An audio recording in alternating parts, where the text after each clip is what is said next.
रहीम अस्सलाम वालेकुम स्टूडेंट्स। आज हमारा टॉपिक है अंडरस्टैंडिंग आईपी एड्रेसेस। ठीक है।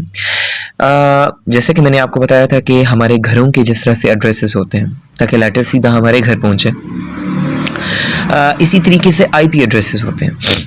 मैंने आपको बताया था दो तरह के एड्रेसेस होते हैं, एक आईपी एड्रेस होता है और एक मैक एड्रेस होता है। मैक एड्रेस जो होता है वो स्पेसिफिक डिवाइस, मतलब आपको स्पेसिफिक डिवाइस का, स्पेसिफिक घर का होता है, और जो आईपी एड्रेस होता है वो हमें मोहल्ले या इलाके का बताता है। इसी तरीके से आईपी एड्रेस यहाँ पर कंप्यूटर को वो इसलिए हम इस्तेमाल करते हैं आईपी एड्रेस ताकि हमें नेटवर्क्स का पता चल जाए कि एक नेटवर्क कहाँ पर है और दूसरा नेटवर्क कहाँ पर है। ठीक है। To identify the networks we use IP addressing. ठीक है, क्योंकि हम एक नेटवर्क से जब दूसरे नेटवर्क जाते हैं, बिल्कुल ऐसे ही जैसे हम एक शहर से दूसरे शहर जाते हैं, तो ये आइडेंटिफिकेशन आसान हो जाती है कि आईपी एड्रेस हमें एक नेटवर्क से दूसरे नेटवर्क में पहुंचा देता है। अच्छा जी, इंटरनेट प्रोटोकॉल एड्रेस बोलते हैं इसको। ये एक यूनिक आइडेंटिफायर है जो हर डिवाइस के साथ जुड़ा होता है।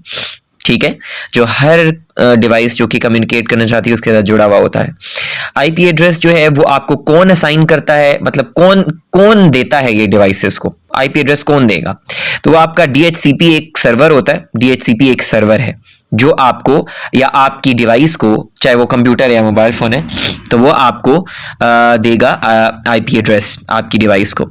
अच्छा, हमारे पास दो तरह के आईपी एड्रेसेस होते हैं, एक IPv4 और एक IPv6। अभी हम यहाँ पर देखेंगे कि IPv4 कैसा दिखता है। सबसे पहले देख लें IPv4 क्या होता है। इसमें 4 ग्रुप्स हैं, 1 2 3 4 जगह हैं हमारे पास और बीच में डॉट्स हैं। ठीक है, 4 जगहों पे मुश्तमिल ये 4 ग्रुप्स पे मुश्तमिल ये एक एड्रेस होता है और ये डेसिमल डिजिट्स होते हैं इसके अंदर। और IPv6 क्या है, वो 8 ग्रुप्स पे मुश्तमिल होता है और हेक्साडेसिमल डिजिट्स होते हैं उसके अंदर। ठीक है, आइए अब इनको वर्ड से, ये सारी चीजें मैंने आप लोगों के लिए इनको निशान लगाए हुए हैं। इन सारी चीजों को समझने के लिए हमें मैंने आपके लिए एक प्रॉपर प्लान तैयार किया है, वो उस प्लान को देख लेते हैं। अच्छा, बिस्मिल्लाहिर्रहमानिर्रहीम। यहाँ पर क्या है, यहाँ पर देखिए मैंने आपको जिस तरह से बताया कि IPv4 में हमारे पास कितने ग्रुप ऑफ डिजिट्स होते हैं, 4 ग्रुप्स होते हैं। ठीक है, इस तरह का दिखता है IPv4 आईपी एड्रेस। IPv4 जो है वर्जन 4, V4 का मतलब वर्जन 4 और V6 का मतलब वर्जन 6। वर्जन 6 जो है वो अपडेटेड है, अपग्रेडेड है, मॉडर्न है। इसमें 4 ग्रुप्स होते हैं।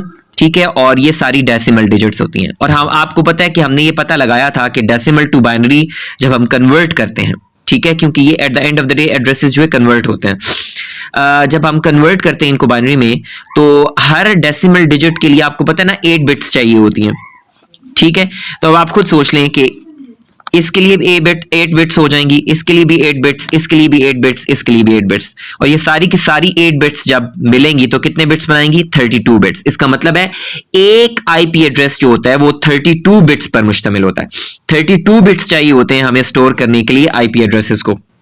ठीक है, और उसके साथ साथ एक और बात भी सुन लें कि अगर हम 2⁻32 करें, 2⁻32, इसका मतलब है कि इतने कॉम्बिनेशंस ऑफ, यानी 4.3 बिलियन कॉम्बिनेशंस ऑफ जो बिट्स हैं वो बनेंगे और हम 4.3 बिलियन डिवाइसेस को एड्रेस कर सकते हैं। यानी 4.3 बिलियन डिवाइसेस के एड्रेस हम लोग रख सकते हैं। ठीक है, तो ये गौर से याद रखिएगा कि 4 ग्रुप्स होते हैं इसमें, और हर ग्रुप को जो है ना बाइनरी में जब कन्वर्ट होता है तो 8 बिट्स चाहिए होते हैं स्टोर होने के लिए। तो जब ये चारों ग्रुप्स बनते हैं, 4 8 क्या होता है, 32 होता है। तो इस तरह ये 32 बिट्स हमारे पास 32 बिट का